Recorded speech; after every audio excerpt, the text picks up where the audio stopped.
Okay, we have already started revising. Let me just change this slide here. We have already done lessons 21 and 22, and this is where we begin today, lesson 23, how to write the conjunction. The general objective is to examine how the conjunction is ordinarily written. The specific objective is, at the end of this lesson, the students will have been able to write the conjunction the way in which it is ordinarily written. And this is the way the conjunction is ordinarily or generally written. The conjunction and is waw or vav that is attached to the beginning of a word. It has the simple schwa under it ordinarily or generally.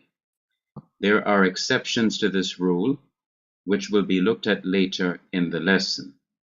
Ordinarily, the conjunction is written like this, with a waw or vav, and with the simple schwa under it. Here are some examples. The noun atham, and then you have the conjunction attached to atham, giving us we atham. Atham means a man, and we atham means and a man. Here is another noun, sus, which means a horse. Wesus means and a horse. So ordinarily the conjunction is written with a waw and one dot over another underneath the waw. So this is the way the conjunction is ordinarily or generally written. We now come to the last lesson, lesson number 24, Interrogative Pronouns.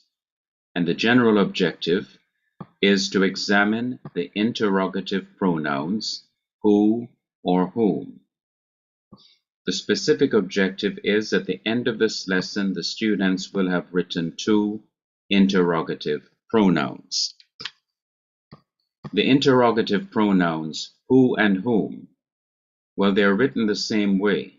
The context will indicate whether it is who or whom, but they're both written with a mem followed by the long irik, the long I sound. So it is me. And this means either who or it means whom. The context will have to indicate what it is to be translated as. Okay, let me go back to the beginning and just go through lessons 20, 21, and 22 again before we close today. The general objective for lessons 21 and 22 is to examine nouns and adjectives matching each other in gender and in number. The specific objectives are: 1. At the end of this review of lessons 21 and 22, the students will have stated what kind of adjective must be used with a masculine singular noun. Number 2, at the end of this review of lessons 21 and 22, the students will have stated what kind of adjective must be used with a feminine singular noun. The first question then is, what kind of adjective must be used with a masculine singular noun? And the answer is, a masculine singular adjective must be used with a masculine singular noun. So there must be a match. The masculine is matched with masculine. The singular is matched with singular. So the masculine singular adjective must be matched with a masculine singular noun. You must not use a feminine singular adjective with a masculine singular noun, but a masculine singular adjective must be used with a masculine singular noun. And you must not use a masculine, you must not use a feminine singular adjective with a masculine singular noun. And you must not use a masculine singular adjective with a feminine singular noun. It must match. Masculine, masculine, singular, singular. It must match in gender. It must match in number. So if there is going to be the right match between an adjective and a noun, then it must match masculine with masculine, singular with singular. Here are three examples rather. Here is the noun ish, which means man. And here is a masculine singular adjective. I must point out that ish is a masculine singular noun. That's why it's translated as man. Okay, so this is a masculine singular noun. And tov is a masculine singular adjective. So you have the match. Masculine matching with masculine, singular matching with singular. So this is a masculine adjective matching a masculine noun. It is a singular adjective matching a singular noun. Ish tov. Ish means man, tov means good. Ish tov means good man. Second example, again we have ish, meaning a man. And we have the adjective ra. Remember that ayin is not pronounced. So I'm just pronouncing the sounds of resh and pathak. Ra. Ra. Ra is an adjective. It is a masculine adjective, just as ish is a masculine adjective. It is a singular adjective, just as ish is a singular adjective, and so it matches the noun. Masculine matches with masculine, singular matches with singular. And so it may be used to describe the noun because it matches in gender and in number. Ra is an adjective that means evil. So since ish means man and ra means evil, then ish ra means evil man. Third example, ish again is a masculine singular noun. And the adjective kakam is a masculine singular adjective. And so masculine matches with masculine, singular matches with singular. And so the adjective is grammatically correct to be used with the noun. And so we have ish meaning man, kakam meaning wise. When you put the two of them together, ish kakam, it means wise man, wise man. So you have a masculine singular adjective, tov, matching a masculine singular noun, ish. There is a masculine singular adjective, ra, matching the masculine singular noun, ish. There is a masculine singular adjective, kakam, matching the masculine singular noun, ish. Good man, evil man, wise man. So, what kind of adjective must be used with a masculine singular noun? A masculine singular adjective must be used with a masculine singular noun. And these are three examples to illustrate this. The next question is, what kind of adjective must be used with a feminine singular noun? What kind of adjective must be used with a feminine singular noun?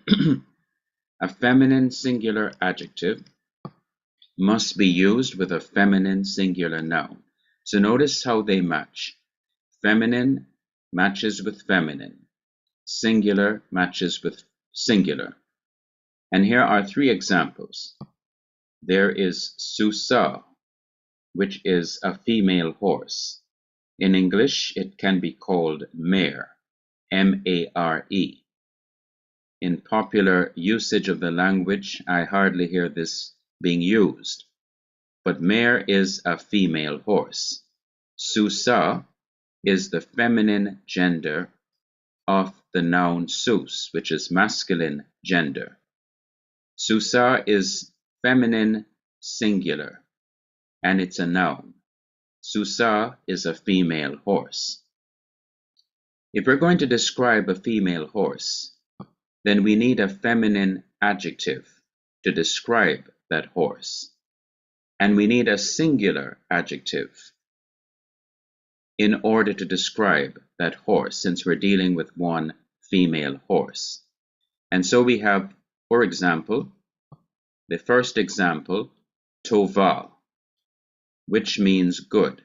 It's a feminine singular adjective from the masculine singular adjective tov. Just add kames, a, and this is the feminine gender. Added to the masculine gender tov, you have kames, he, which makes this into feminine gender. Tova matches susa, and the very sound of it matches, because kames he a matches kames he a. Susa and tova go together. Susa and tova go together. So susa means mare or female horse, and tova means good. And so it is translated into English as good mare or good female horse. Here is another feminine singular noun. It's isha. Isha. Isha means woman. It's a feminine singular noun. Now, if we're going to describe a woman, we will need a feminine singular adjective. Woman is a feminine singular noun. And in order to describe her, we need a feminine singular adjective. And so the feminine singular adjective I'm using here is gethola. Gethola. It comes from gathol, which is the masculine singular adjective meaning great. But since you're going to be describing isha, which is a feminine singular noun, you cannot use a masculine singular adjective to do that. And so in order to get the feminine singular adjective from gathol, you add kames he to gathol, and you can't have kames remaining under gimel anymore, because the accent is going to be on the last syllable, which is on the la, and therefore you cannot stress the first syllable anymore. You cannot spend too much time on the first syllable anymore. And so you put a simple shua underneath it, which enables you to hurry towards the last syllable so that you can emphasize it. And this is why you have gethola instead of gathol. Gethola means great. It's a feminine adjective. It's a singular adjective, and it matches isha in gender because it's feminine, and in number because it's singular. So put the two together, isha, gethola, and you get great woman. Here's a third example. Nevi'ah is a prophetess or a female prophet. The masculine singular noun was navi. It was nun, kames, veth, and long hirik or long hirik, navi, meaning prophet. And it ended with the aleph. But when you add kames under the aleph, and you put he to the left-hand side of aleph, it gives you an additional syllable. Therefore, you cannot keep kames under the nun. You change kames to a simple shua, to enable you to hurry from the first syllable to the last syllable where the accent usually is, and you have nevi'ah, meaning prophetess. This is a feminine singular noun. In order to describe a feminine singular noun, you need a feminine singular adjective. And so we have tova, tova. Just like up here we use tova, we're using it again down here. Tova. Tova is the feminine singular adjective derived from the masculine singular adjective tov. All I did was to add kamis, he or ah to the masculine singular adjective to give the feminine singular adjective, tova. So since we are describing a female prophet, we need a feminine singular adjective, because a feminine singular adjective must be used with a feminine singular noun. So tova, which is a feminine singular adjective, must be used with a feminine singular noun. So the noun is nevi'ah, prophetess. The adjective is tova, meaning good. The translation in English is good prophetess or good female prophet. So what kind of adjective must be used with a feminine singular noun? A feminine singular adjective must be used with a feminine singular noun. Susa tova, good mare or good female horse. Isha getholah, great woman. Nevi'ah tova, good prophetess. A feminine singular adjective must be used with a feminine singular noun. And this is what we did today. Let me just go through that one more time before we close. Lesson 23, how to write the conjunction. General objective, to examine how the conjunction is ordinarily written. Specific objective, at the end of this lesson, the students will have been able to write the conjunction the way in which it is ordinarily or generally written. And so the conjunction and is waw or vav that is attached to the beginning of a word. It has the simple shua under it ordinarily, that is generally. There are exceptions to this rule, but we will be focusing on the general rule, which is number 1. The conjunction is written like this: waw and the simple shua under it. So we have we being attached to atham, a noun. Atham means a man, so we atham means and a man. Wesus means and a horse. Sus is horse and we is and, so wesus is and a horse. So notice in each case that the waw or the vav has the simple shua underneath it. And that is how it is ordinarily written. That is how the conjunction is generally written.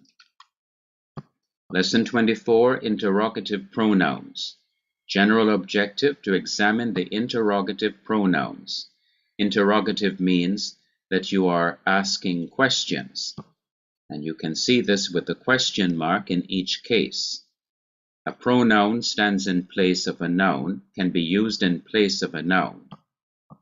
Who is used with the subject, and whom is used with the object.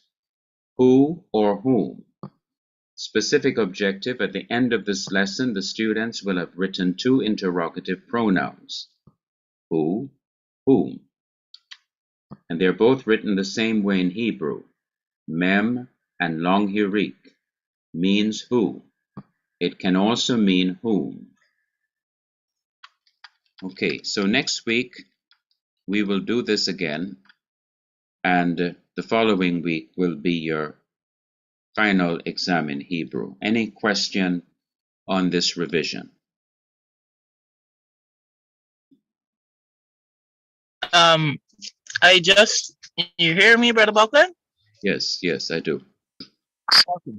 Yes, I just no questions really, but I just want to say really a lot of big thanks for the revisions that we're doing, because especially Hebrew, it could be tough sometimes. So thanks a lot. I really do appreciate the revisions. Yes, you're welcome. Okay, then we will end at this point, and I will see you, God permitting, after the lunch break. All right, So Brother I will Buck. see you at about 1:30. It's from 12:30 to 1:30. So I will see you at 1:30 after lunch. Okay. All Okay, right, Brother Brother Buck. Roland, thanks.